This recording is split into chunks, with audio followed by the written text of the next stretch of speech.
அனைவருக்கும் வணக்கம். என் பேர் அமுதொல்லி. நான் வந்து விழுப்புரம் மாவட்டத்தில் மாவட்ட அளவிலான பயிற்றுனராக இருக்கேன். என்னுடைய இலக்குகள், குறியீடுகள், நம்மளுடைய கிராம ஊராட்சி வளர்ச்சி திட்டத்தை பற்றி நான் பேச போகிறேன். இப்போ கிராம ஊராட்சி வளர்ச்சி திட்டத்தில் இலக்குகளை 9 கருப்பொருட்களை இணைத்து கட்டாயமாக ஒவ்வொரு ஊராட்சியும் வளர்ச்சி திட்டங்களை செயல்படுத்த வேண்டும். இந்த 9 கருப்பொருட்கள் கொண்ட கிராம ஊராட்சி செயல்படுத்தி வளர்ச்சி அடையணும். வளர்ச்சி அடையக்கூடிய வளர்ச்சி நீடித்த நிலைத்த வளர்ச்சிகளாக இருக்கணும்.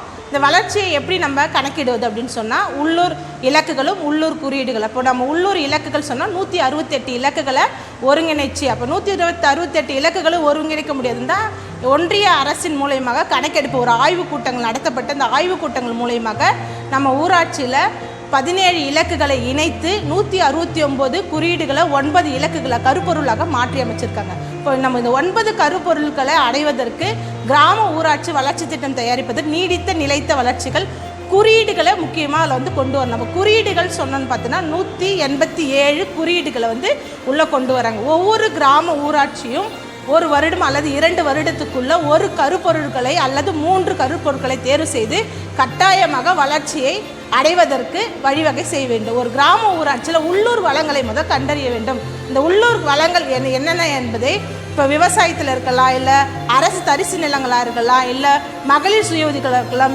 அதிகமான மக்கள் தொகை கொண்ட கிராம ஊராட்சிகளாக இருக்கலாம், இல்லை எங்கள் ஊரில் பார்த்திங்கன்னா அதிகமான கடைகள் சந்தைகள் போன்ற பெரிய ஊராட்சிகளாக இருக்கலாம். இப்போ இந்த மாதிரியான குடியிருப்புகள் அதிகமாக இருக்கலாம், வரி வசூல் அதிகமாக இருக்கலாம். இப்போ அந்த ஊராட்சிக்கு குடியிருக்கக்கூடிய வளங்களை கண்டறிந்து அதற்கேற்றவாறு கிராம ஊராட்சி வளர்ச்சி திட்டம், அதாவது விபிடிபி பிளான் வந்து ரெடி பண்ணணும். இந்த பிளான் வந்து பார்த்தோன்னா 5 வருஷத்துக்கு 5 ஆண்டு திட்டமாக இதை வந்து நம்ம பிளானாக உருவாக்கணும். இதில் எது மக்களுக்கு தேவை, மக்களுக்கு எது முக்கியமாக அவசியமாக, இப்போ தண்ணி தேவை, ரோடு வசதி தேவை அப்படின்னு சொன்னால் அடிப்படை வசதிகளை வந்து முன்னிறுத்தி ஓராண்டு திட்டமாக தொகுத்து வழங்க வேண்டும். இந்த ஓராண்டு திட்டம் சொல்கிறோம்ல, இந்த ஓராண்டு திட்டம் கிராம ஊராட்சியில் மக்களோட தேவைகளை கண்டறிவதற்கு கிராம சபை மூலமாக அந்த கருப்பொருட்களை தேர்வு செய்ய வேண்டும். மக்களுக்கு என்ன தேவை என்பதை முதல்ல கண்டறிய வேண்டும். அப்போ மக்களுக்கு தேவையை கண்டறியணும்னா கட்டாயமாக கிராம சபையின் மூலயமாக தான், மக்களோட ஒப்புதல் மூலயமாக தான் தேர்வு செய்யணும். ஏன் இதை வந்து மக்களோட ஒப்புதல் மூலியமாக தேர்வு செய்யணும்னு சொன்னால், கிராம ஊராட்சி வளர்ச்சி திட்டம் மக்கள் திட்டமாக தான் அங்கே வந்து அரசுக்கிட்ட போய் சேரப்போகுது. அப்போ மக்கள் திட்டங்கள்னு சொன்னால் அடிநிலையில் இருக்கக்கூடிய கிராம ஊராட்சி, வட்டார ஊராட்சி, மாவட்ட ஊராட்சி. அப்போ கிராம ஊராட்சியில் இருக்கக்கூடிய மக்கள் தன்னுடைய தேவைகளை கண்டறிந்து அதற்கேற்றவாறு திட்டங்களை தயாரிக்கணும். அப்போ அடிநிலையில் இருக்கக்கூடிய மக்கள் தேவைகளை அனைத்து பகுதிகளையும் ஒருங்கிணைக்கணும். இப்போ அனைத்து பகுதிகள் சொன்னால் இப்போ பார்த்தோன்னா குடியிருப்புகளுக்கு இப்போ ஒரு பஞ்சாயத்துனா 9 குடியிருப்புகள் கொண்ட கிராம ஊராட்சியாக இருக்குது. அப்போ 9 குடியிருப்புகள் கொண்ட கிராம ஊராட்சியில் 9 குடியிருப்பு வாரியாக இருக்கக்கூடிய மக்களுடைய தேவைகளை கண்டறிந்து அதை நம்ம திட்டமாக உருவாக்கணும். இதுதான் கிராம ஊராட்சி வளர்ச்சி திட்டம். இந்த கிராம ஊராட்சி வளர்ச்சி திட்டத்தில் எப்படி இந்த 9 கருப்பொருட்களை உள்ளே கொண்டு வரணும்னு சொன்னால், 1 வறுமை இல்லாத கிராம ஊராட்சி, வறுமையற்ற வாழ்வாதாரம் மேம்படுத்தப்பட்ட கிராம ஊராட்சி. இப்போ வறுமையே இல்லை என் ஊரில் அப்படின்னா அதற்கு அந்த ஊரில் என்ன மாதிரியான வளங்கள் இருக்குன்னு முதல் கண்டறியணும். அப்போ எங்கள் ஊரில் வறுமை இருக்குன்னா மகாத்மா காந்தி 100 நாள் வேலை திட்டமாக இருக்கலாம், இல்லை மற்றபடியான பணிகள் கொண்ட அந்த ஊராட்சி இருக்கலாம், இல்லை வளங்கள் கொண்டு இருக்கலாம், தொழில் சார்ந்து இருக்கலாம். அடுத்து நம்ம அந்த மாதிரி ஒரு நமக்கு ஊராட்சி இருக்கக்கூடிய வளங்களை வைத்து தான் நம்ம அதை கண்டறியணும். அடுத்தது நலவாழ்வு கொண்ட கிராம ஊராட்சி. நலவாழ்வு கொண்ட கிராம ஊராட்சியில் எல்லாம் குழந்தைகள் இறப்பு இருக்கக்கூடாது, பிரசவத்தின் போது தாய்மார் இறப்புகளுக்கு, வளரில பெண்கள் ரத்த சோகை இருக்கக்கூடாது, கர்ப்பிணி பெண்கள் வந்து ரத்த சோகையில் பாதிக்கப்படக்கூடாது, டெலிவரி அப்போ பிரசவத்தின் அப்போ தாய் இறப்பு இருக்கக்கூடாது. இப்போ இந்த மாதிரியான வளங்கள் நலவாழ்வு கொண்ட கிராம ஊராட்சியாக இருக்கணும். 3 குழந்தை நேய கிராம ஊராட்சி. இப்போ குழந்தை நேயனா குழந்தை தொழிலாளர் வந்து கட்டாயமாக அந்த ஊராட்சி இருக்கக்கூடாது. குழந்தைகள் எல்லாமே அனைவரும் கல்விக்கு போயிருக்கணும். அப்புறம் வந்து இடைநிற்றல் இருக்கக்கூடாது கிராம ஊராட்சியில் குழந்தைகளை. அப்புறம் குழந்தை திருமணங்கள் இருக்கக்கூடாது அந்த ஊராட்சியில். எல்லா குழந்தைகளும் வயதுக்கேற்றவாறு கல்வித்திறனை அடைஞ்சிருக்கணும். அது குழந்தைகள் வந்து குள்ளத்தன்மையோ எடை குறைவாகவோ அந்த மாதிரி அந்த ஊராட்சியில் அந்த குழந்தைகள் வந்து பாதிப்பு இருக்கக்கூடாது. 14 வயதுலேருந்து 18 வயது இருக்கக்கூடிய குழந்தைகள் எல்லாருமே கட்டாயமாக அனைவரும் கல்வி திட்டத்தில் போய் படிச்சிருக்கணும்.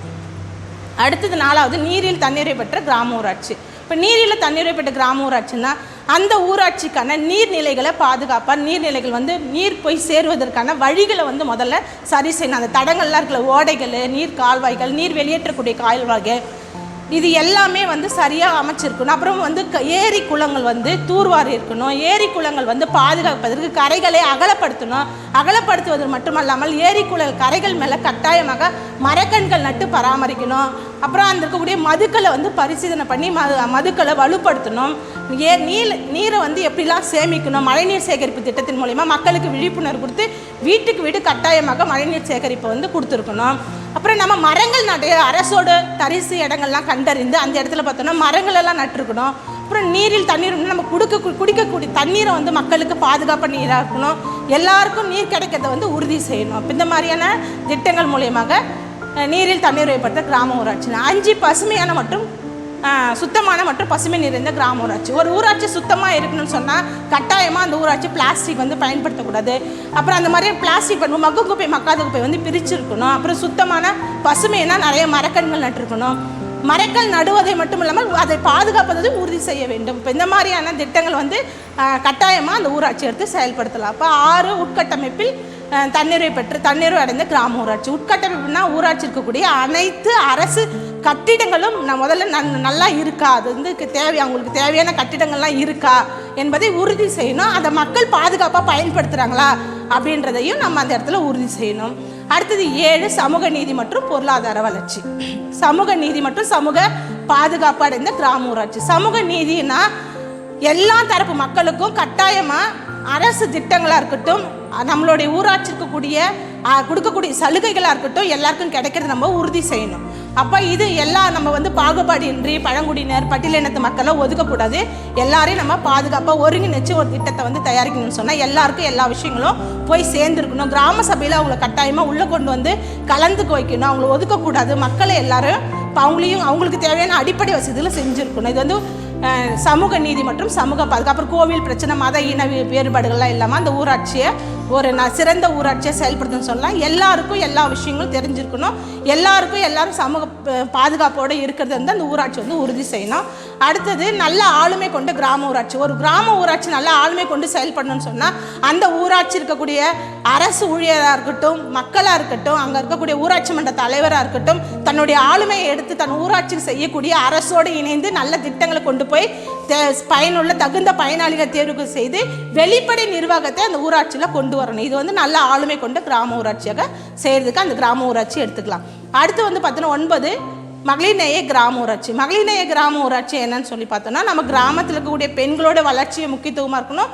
பெண்கள் தன் குடும்பத்தை வாழ்வாதாரம் தன் சுய கால்கள் நின்று தன்னுடைய தேவைகளை பூர்த்தி செய்வதற்கு தொழில் அல்லது தொழில் முனைவர்களாக அவர்கள் மாற்ற வேண்டும். பெண்கள் பாதுகாப்பை வந்து உறுதி செய்யணும். அதற்கான இருக்கக்கூடிய அரசு பாதுகாப்பு எண்கள் அவங்களுக்கு வந்து விழிப்புணர்வு கொடுக்கணும். இதெல்லாம் வந்து இந்த 9வது கருப்பொருளில் வந்து கொண்டு வந்திருக்கு. இப்போ இந்த 9 கருப்பொருட்களை கொண்டு ஒரு கிராம ஊராட்சி வளர்ச்சியை நிர்ணயித்து அந்த வளர்ச்சியை நீடித்த நிலைத்த வளர்ச்சியை உள்ளூர் மயமாக்குவதற்கு உறுதி செய்வதற்கு கிராம ஊராட்சி ஒத்துழைப்பு தர வேண்டும். இதுதான் இந்த LSTG நோக்கம்.